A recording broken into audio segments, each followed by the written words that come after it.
Okay, I'm at Brooks Dockside Seafood in Yankeetown. Is that where I am? Yankeetown? Inglis, Florida. And I just got a grouper. See, this is my grouper right here. Now, I am always looking for ways to eat wild and fresh. Obviously, you guys know that if you've been following the channel. We're trying to do it ourselves a lot at home now. And I noticed the price of buying a whole grouper, a whole fish, is significantly less per pound than the fillet. So I'm like, well, of course, why not get more for less? But then you have to fillet it, and I am totally freaked out by that. So they actually fillet the grouper, and I thought, I should learn how to do this myself, and then I should just tell y'all what they taught me. So I have my friend here. Remind me your name? Corell. Okay, we're brand new friends. That's why we don't know each other's names yet. Okay. All right, and give us your background. Like, why should we be listening to you? I've been in the fish industry for probably 20 years. As far as filleting or doing any kind of cooking, as far as seafood goes. My personal experience from the whole fish to the fillet, I would definitely suggest not only the price, as my new friend mentioned, Allison, but also all the leftover stuff that you can cook with it, other than just your normal, blackened or fried grouper, or whatever your diet consists of. It's like I buy a whole chicken now because to me, why would I just buy chicken parts that cost more money instead of getting the whole chicken? Then I have bones for broth. Yep. I even have, once those bones are smushy after being in the crock pot, my dog can actually eat the marrow out of the bones and everything. It's just like so much more you can do with the whole animal. So it just made me think, let's learn how to do this. Absolutely. I do want to say one thing though. When it comes to poultry and your red meats, the bones are good for your dogs. Like you said, I wouldn't suggest feeding any fish bones to dogs, especially cooked too or small? uncooked. They're too small, sharp.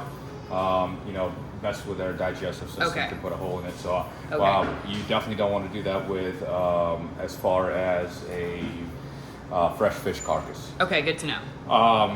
But basically, Allison's fish, we have another one that will show you one of the easiest ways to fillet it. Starting here, what we can go through is, obviously you get your fillets, and we'll show you how to get to that fillet. Okay. I'm guessing the first thing you got to have is a sharp knife. It's a sharp knife, absolutely. I have this one. It sharpens something. It really depends on what you use in your kitchen and what you're used to. For bigger fish, you do want a more flexible knife. So if you do buy one of our gags or cobia or something in a larger scale, you do want a knife that flexes. I also will show you. This is how I take the skin off, and it is one of those much more flexible knives than what I'm going to be using to cut the fish. So. Okay. Whatever you have sharpest at home, but we'll go through it, and if you have any questions, I'm ready to go. Yeah, so what's the first cut? So the first cut that I do is I just do the gill cut. Cut. I come right here, and I just come all the way across, right by the gills. Okay. The reason that Behind this fin, whatever this fin is called. behind this fin is going to be your whole rib cage. So Okay. the rib cage consists of, all the bones in there that you don't want in your fillet that you're going to cut out anyway. So if you're, when you cut it out of the fillet, it's less meat that you waste on the rib cage. Okay. So then the second cut would be right past the fins. I like to come in with my knife backwards, make one cut, and then reverse it, just for the simple fact is that it's not going to dull your knife cutting through Okay. the scales. Okay, so that's the direction you're That's saying. the direction. Okay. Yeah. So you don't want to Go come from across front to back. Front to back. Yeah. I just flip it inside and follow that bone all the way down. Okay. There's multiple ways that you can do it. You can cut it here. Some people leave this portion on the fish so they can later on take the fillet, flip it, and then take their other knife and go through. But there's different ways. This isn't the Bible, but this is the way I do it. Okay. So then I flip the fish after I score it. I flip it onto the other side, which I'll explain later when you go to fillet the whole thing, it's easier to get all the meat out. So I'll make my gill cut. Okay. And does that matter also top to bottom? No, you can go either way. Just know that you're gonna hit the rib cage when it comes through there. Okay. So. And you're not cutting all the way through the rib cage. You're just stopping when you hit it. Yes, as soon as you hit the bones, And then also here you'll feel a backbone that you can just follow all the way through. Okay. Fairly easy. And then you're just gonna go back in until you hit that spine. And then this is why I left the fillet on the other side instead of taking it at once and then flipping back over and do the same thing on the other side of the fish.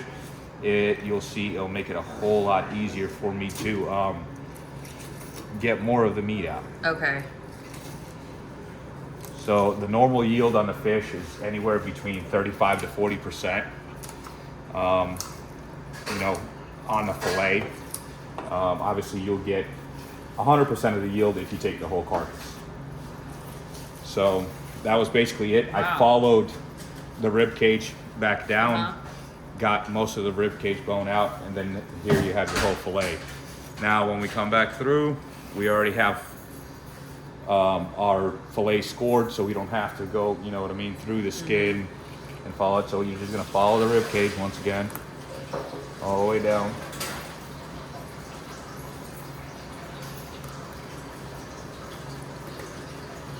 And honestly, the biggest thing here is if this is one of your first times and you're not comfortable with this, just take your time.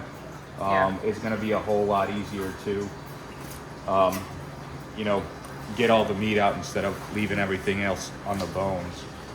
So we will show you what One thing that I think is so interesting I wouldn't have thought of is that, like you said, you made the cut on the first side, but you didn't take the whole fillet. Yes. You waited till you had made the second side cut, the other side cut, and then you took the whole fillet, and then you flipped it back over. Exactly. It just allows you to get most of your meat off the fish, because what happens is when you take the carcass on one side, it gets these bend in it. So now instead of just going straight flat and following the backbone of the fish, you have to actually just carve it out. You know what I mean? So you'll get left with this. Obviously, this is awesome for broth. I love to use the whole carcass for chowder. How do you do that? Basically, you just boil it down, just like any clam chowder. You boil it down, and what we do is... How long do you boil usually? It all depends on the temperature, you know what I mean? But like a slow simmer, I'll probably do it for like 2 hours. Okay. And then what we'll do is we'll take all the bones out, whether you strain it or just manually take everything out, peel it from the carcass. Want to tell you one thing. Okay. You definitely, if you do use it, you got to take the gills out. So Okay. don't cook the gills. Don't cook the gills. Don't cook the gills. Yeah. So Okay. if you're planning to make any kind of broth or anything else with it, just take the gills out, and then you'll be able to use the rest of the fish. What is wrong with the gills? The gills, there's nothing really wrong with them. It's just they're going to be, when they break down, they're going to be really hard to take out. Oh, you know what I mean? okay, So if you okay, take I it out see. before, there's. Okay. I Are don't. they easy to remove? Yeah, they're Can you pretty show me easy. how to do it? Absolutely. So Okay. we'll set our fillets down the side and then skin them. And I'll just grab another knife real quick. Okay. Like a smaller one, is that? Yeah, Okay. a smaller knife. And Okay. basically what you do is you just open up the gill plate. And be honest with you guys, this is one of the best ways to judge if the fish are fresh or not. Oh, really? What is a fresh fish versus a non-fresh fish look like when it comes to gills? When it comes to the gills, you see that nice red paint Yep. color. They'll start turning white or into yellowish. Okay. So that was one of those things. So basically what you do is you come in here, come back through. And this is what I was saying, that it's a lot easier to do now than it is. See, so basically I just Okay. cut right around the gill, come back, Okay. and then I can come back and take it out. Okay. So this is one of the toughest things that I see about dealing with the whole carcass. Is the gill. It's just the gills, taking the gills out. Yeah. So, but that's Definitely need to have good knives for this, for Yeah. sure. Okay, great. absolutely. So that Okay, so you're saying, so you simmer it down for like 2 hours, and Yeah. then you use the broth to make chowder. and then you use the broth to chowder. And with your larger fish, this red grouper is one of the ones that will have a grouper cheeks. Oh, cheeks. Yeah, that's right. Yeah. That's something you get at the restaurant. At the restaurant, yeah, absolutely. So that is one of those things as well. If you come down, my preferred method is just to score all the way around to the eyeball, and then come back to the lip, and then score the lip. Okay. This knife isn't really the best work, but you'll see it'll come Okay. out. Obviously, your larger grouper, like gag grouper, is what you're looking for. Yep. So basically, I score it there, and then, a lot of people say, oh, you have to cut it out. But actually, if you do it right, it'll pop out just like an oyster. Wow. There it is, a grouper cheek. Yeah, that's a very tender part of the grouper. Absolutely. Awesome. So when I do my chowders and everything else, obviously I leave that in a carcass. That's added a nutritional value, and also the meat when you're going to go put into your chowder. Oh, so you don't cut out the grouper cheek. I don't. But you do cut it out after you simmer it down, or no? Well, It it'll just- break down already. Oh, it just comes out. Yeah, it just comes out already. Oh, You know okay. what I mean? When it boils down. Okay. All right. You'll have that meat already in your broth. Come on over here, Lily. You can see this one. Come look at So it.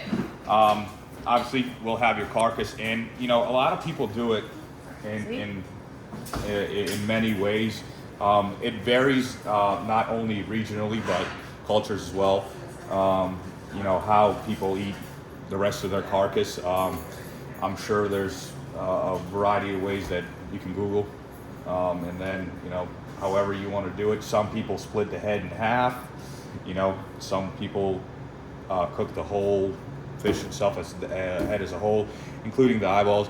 I'm not a huge fan, but I heard that the eyeballs have a huge nutritional value. Oh, okay. So- Well, that's where we'll put it all in the pot In the broth, yeah. Okay. Well, thank you Absolutely. so much. Yeah, you got it. Just one more thing before we go. Yep. I'm just gonna show you how easy it is to take the actual fillet off the skin. Oh, okay. Basically, when you have your fillet, and most people, this is when they get scared. The angle of the knife is really what matters. So you don't want to go in cutting this way. What you want to do is you want to have a nice, I would believe they would call it a acute angle, to where it just comes in, Okay, and then you almost run it flat against the skin. I see. And you want to work both the knife and your hand. Oh, okay. If you just yeah. work one, it's just going to go ahead and slice right Wow. through the skin. So Nice. back to it. All right. And Who's you get hungry? that. Yeah. Thank you so much. That was very You got it. informative. Thank you.